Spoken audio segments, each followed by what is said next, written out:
Formula One headlines go to the driver and the car. But there's a third factor to winning, and that is team management and organization. Today, the man of the hour is Christian Horner with Red Bull Racing. And it used to be Ron Dennis in the 80s and 90s with McLaren. But it all goes back to Alfred Neubauer. Neubauer was part of the motor corps in the Imperial Austrian Army in World War I. After the war, he went to work for Austro-Daimler and Ferdinand Porsche. When Porsche left to go to Daimler Works in Stuttgart in 1923, Neubauer went with him. It became Daimler-Benz, Mercedes-Benz, in 1926. Neubauer invented the position of team manager. He innovated ways to communicate with the driver using flags and pit boards. And he was a perfectionist tactician behind the success of the Silver Arrows. When Mercedes-Benz left racing in 1955, he retired. He died in 1980 at the age of 86 in Stuttgart. Alfred Neubauer.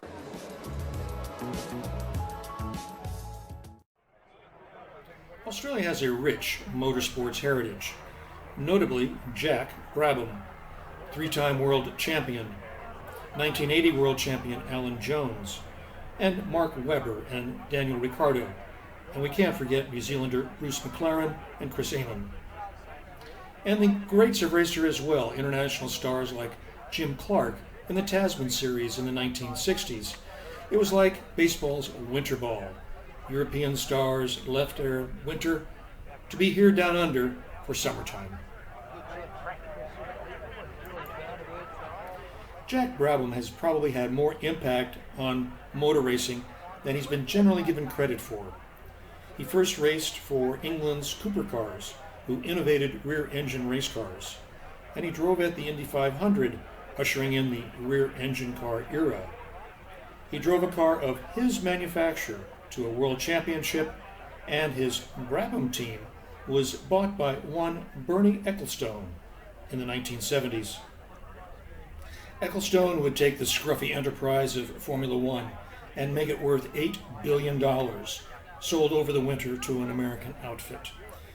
He made it expensive and exclusive, the two elements to being a luxury prestige product, where the local swills can swell in international glory and glamour.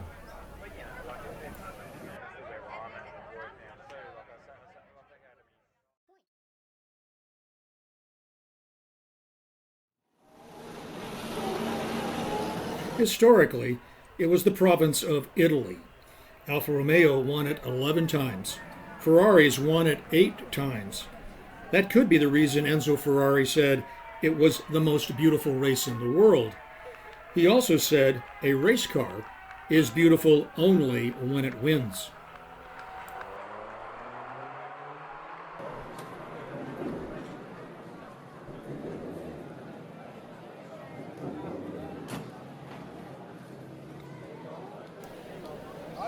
But the man who brought racing success to Alfa Romeo, Lancia, and Ferrari may not be remembered by many. Not Nuvolari, Achille Varzi, or Ascari, famous drivers, but it is a man who designed their cars. Born of Hungarian immigrants in Turin, Vittorio Iano. After graduating from technical school, Iano took a job with Turin-based Fiat and was involved with their early racing successes.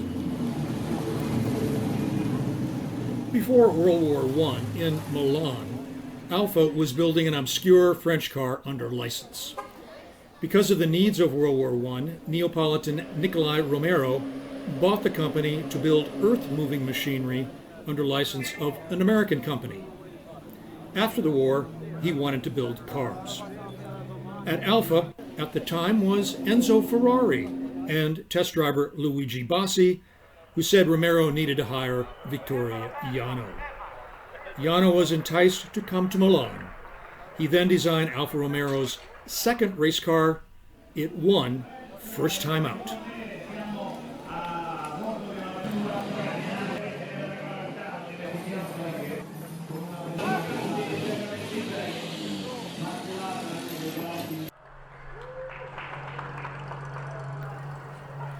It is regarded that he made Alfa Romeo.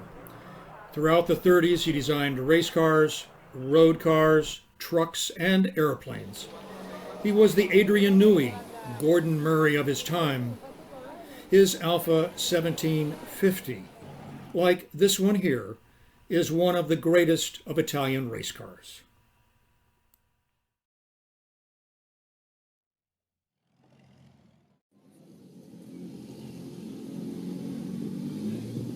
In 1929, Enzo Ferrari founded Scuderia Ferrari.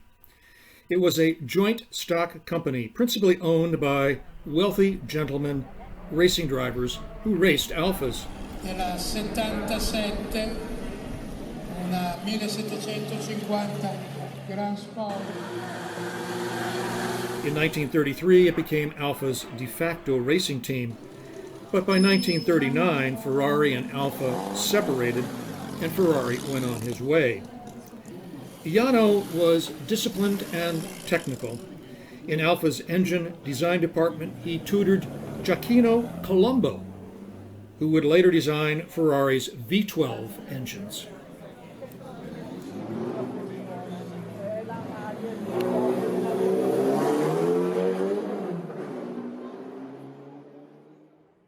After the Second World War, Ianno came to Ferrari for a bit.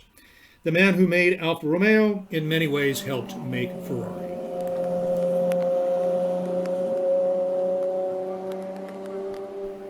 The detail of the story can be as complicated as the Medici family tree.